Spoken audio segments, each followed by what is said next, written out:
Now to what you are going to be talking about today.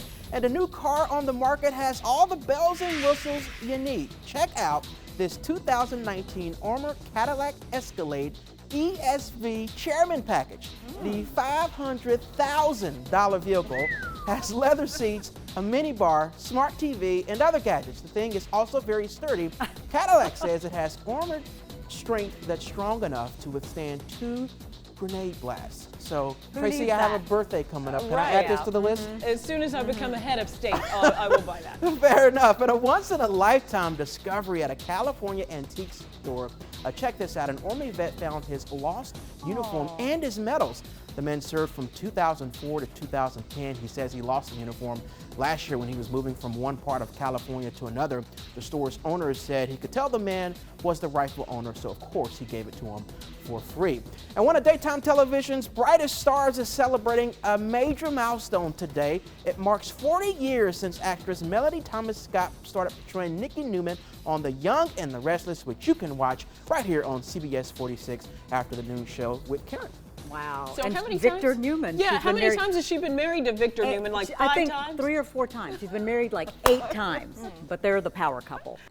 At almost 95 years old, Jack Simpson isn't one to sit still. I have never learned how to retire. 3 days a week, Deputy Simpson works as an investigator for the Newton County Sheriff's Department, where his involvement in the civil rights era serves as a living history for the deputies. I think I have some of the things that they might benefit from hearing about. It was Simpson's childhood dream to become an FBI agent. He was born in 1924, the same year J. Edgar Hoover was appointed the first director of the Federal Bureau of Investigation. As a child, he was my hero along with the G-Man. His memories today just as vivid as they were back then. In the 50s and 60s, I was assigned to the Atlanta Division of the FBI. In 1963, Simpson was part of a team accompanying U.S. Attorney General Nicholas Katzenbach during the infamous stand in the schoolhouse door at the University of Alabama. Katzenbach went there under orders from the President of the United States. I was among the agents that mingled in the crowd watching for violations of federal law. I stand here today as governor of this sovereign state.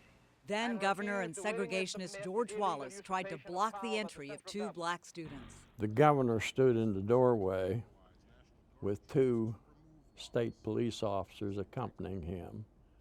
Katzenbach stood in front of him with 2 U.S. Marshals. He made his little speech and he stepped aside peacefully, and Vivian Malone and James Hood integrated the University of Alabama for the first time. Direct from our newsroom in Washington. 5 years later, Simpson would be instrumental in collecting key evidence on James Earl Ray, the man convicted of killing Dr. Martin Luther King Jr. James Earl Ray had a '66 Mustang that he drove around and followed Martin Luther King. And that car, after the murder, was subsequently found at a housing project in Atlanta. We took it to the FBI office in Atlanta, tore it apart, searched for fibers and hairs and dust and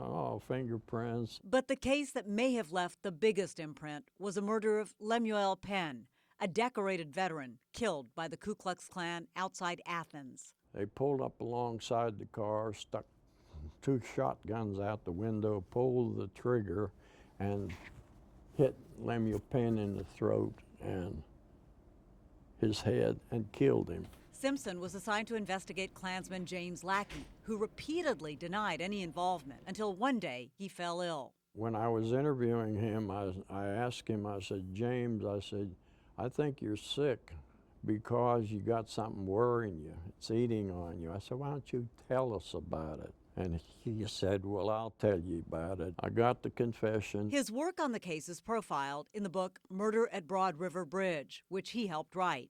We've been working all this time to replace hate with hope. And of course, we got work to do. I mean, it's not over.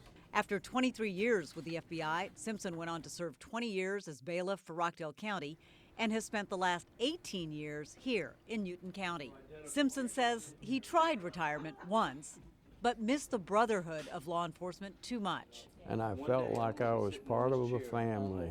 And when I had nothing but a rocking chair, I kind of lost my family. And now that I'm back, I'm happy. Simpson's list of accomplishments continues to grow. He writes a weekly column for the Rockdale Citizen and is also recognized in the National Law Enforcement Museum. I'm Gurveer Dinza for CBS 46 News.